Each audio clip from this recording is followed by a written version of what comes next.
Je comprends pas comment ça marche tout ça. Mon philosophe préféré, c'est James Bond. Jamais dire jamais. Les pouvoirs extraordinaires du corps humain voyagent aux frontières de la conscience. C'est maintenant.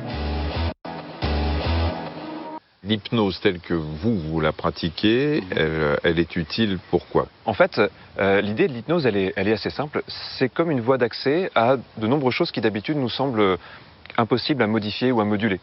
Mais c'est avant tout une question de pédagogie, quelque part. Par exemple, personne ne vous a appris à gérer vos émotions. On est juste conscient de les avoir, mais on ne fait que les subir, quelque part. Donc le stress, la colère, les peurs, etc. Et il se trouve que quand on modifie l'état de conscience de quelqu'un, il peut avoir accès à la fois à la manière dont ça se constitue à l'intérieur de lui, d'où vient cette peur, pourquoi elle est là, à quoi elle correspond, mais surtout il va pouvoir interagir avec, soit pour décharger une émotion qui stagne à l'intérieur, soit par exemple pour transformer une réaction émotionnelle. Et ce qui est vrai pour les émotions, c'est vrai aussi pour les comportements. La plupart des addictions, des phobies, peuvent ainsi être traitées grâce à l'hypnose. Dans cet état, notre cerveau est capable de mettre en veille une de ses parties, l'amygdale, le siège de la peur, mais aussi le cortex singulaire antérieur, cette région par laquelle nos émotions influent sur notre comportement. Nous sommes 80% à être réceptifs à l'hypnose, et pour les 20% restants, il suffit parfois d'une séance supplémentaire pour tout débloquer.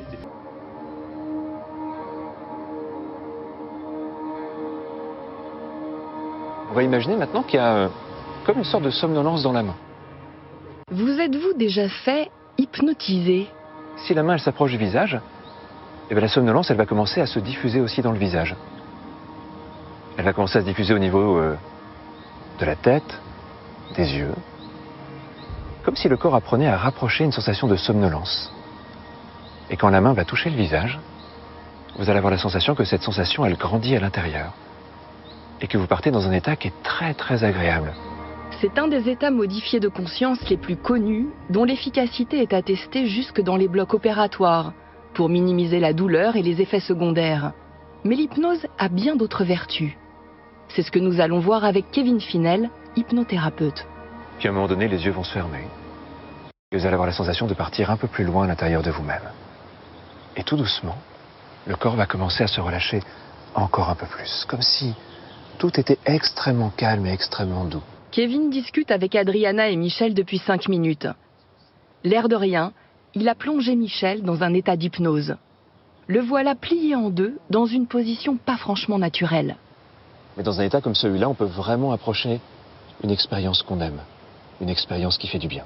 Au bout de 10 minutes, Kevin fait revenir Michel à un état de conscience habituel.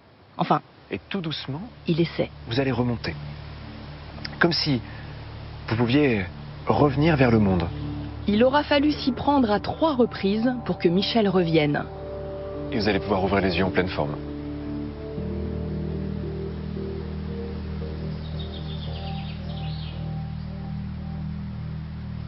Je rêve. Alors, tu as fait quoi là, à ton avis? C'est très bizarre parce que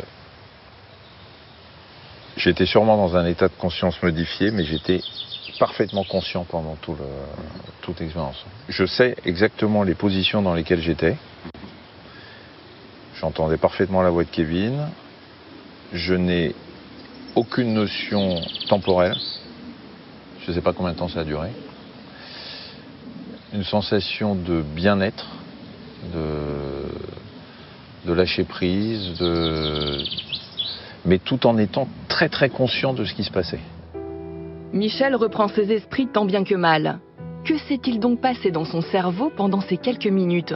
Et qu'est-ce que cette fameuse conscience qui se modifie en fonction des pratiques? Kevin, pour nous la conscience c'est savoir ce qui se passe autour de nous et puis savoir qu'on existe. Alors, et pour vous la définition c'est quoi en fait? Alors en fait aujourd'hui, la vision qu'on peut avoir de ça, c'est qu'il y a énormément d'informations qui restent à un niveau inconscient. Par exemple, là, on a plein de bruit, on a plein de sons, il y a plein de choses autour de nous, mais ça ne remonte pas jusqu'à la conscience. Ça reste à un niveau local dans le cerveau. Les théories modernes disent que c'est quand ça commence à devenir partagé dans le cerveau. Par exemple, j'entends un son, mais j'ai envie d'y réfléchir, peut-être d'en parler. Là, tout d'un coup, ça vient partir dans plusieurs directions du cerveau, et c'est là que ça semble remonter à la conscience. On va justement demander à Steven ce qu'il en pense. Steven ? En plus d'être facétieux, Steven Lorraise est un des plus grands neurologues au monde. Il se passionne depuis plus de 20 ans pour la conscience, du coma à la transe, en passant par l'hypnose. C'est quoi, toi, ta définition de la conscience ? Ah, la conscience.